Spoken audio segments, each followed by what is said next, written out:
আচ্ছা বন্ধু, আল্লাহ যে মানুষের ইবাদত পছন্দ করেন এটা মানুষ কিভাবে বুঝতে পারবে? তোকে একটা মজার ঘটনা বলি, তাহলে ও প্রশ্নের উত্তরটা পেয়ে যাবি। এক ব্যক্তি তাহাজ্জুদের নামাজ ও জিকিরে খুবই অভ্যস্ত ছিলেন। হঠাৎ একদিন শয়তান তাকে কুমন্ত্রণা দিয়ে বলল, আরে এতদিন যাবৎ আল্লাহর জিকিরে ও তাহাজ্জুদে তোমার কী লাভ হলো? বরং অথচ শরীরের ক্ষতি এবং কেবল আরামের নিদ্রাকে হারাম করেছো। এতদিন আল্লাহর পক্ষ হতে কোনো সাড়াই যখন মিলল না, কাজেই তুমি এগুলো পরিহার করে ঘর সংসারে মন দাও।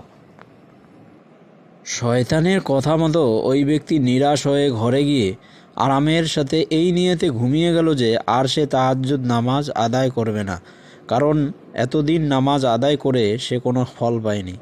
ওই রাতে স্বপ্নে আল্লাহ ফেরেশতা পাঠিয়ে তাকে জানিয়ে দিলেন যে তুমি তাহাজ্জুদ না পড়ার যে পদক্ষেপ নিয়েছো, আল্লাহ তা মোটেই পছন্দ করেননি, বরং আল্লাহ তাহাজ্জুদ না পড়ার কারণ জানতে চেয়েছেন।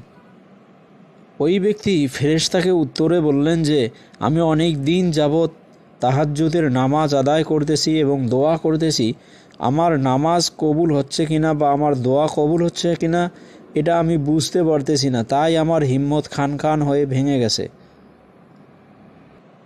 তখন জবাব এলো যে তোমার আল্লাহ আল্লাহ ডাকই আমার পক্ষ থেকে উত্তরের ইঙ্গিত, অর্থাৎ তোমার আল্লাহ আল্লাহ ডাক যদি আমার পছন্দ না হতো, তাহলে দ্বিতীয়বার তোমাকে আল্লাহ আল্লাহ বলে আমাকে ডাকার সুযোগ দিতাম না। অর্থাৎ এই পৃথিবীতে মানুষের অভাব নেই, কিন্তু কেবল ওই সমস্ত লোকই আমাকে ডাকার সুযোগ পায় যাকে আমি তৌফিক দেই। তাই যখন তোমাকে আমি ইবাদতের সুযোগ ও আল্লাহ আল্লাহ নাম জপ করার শক্তি দিয়েছি, তখন তুমি জেনে রাখো যে আমি তোমাকে পছন্দ করছি।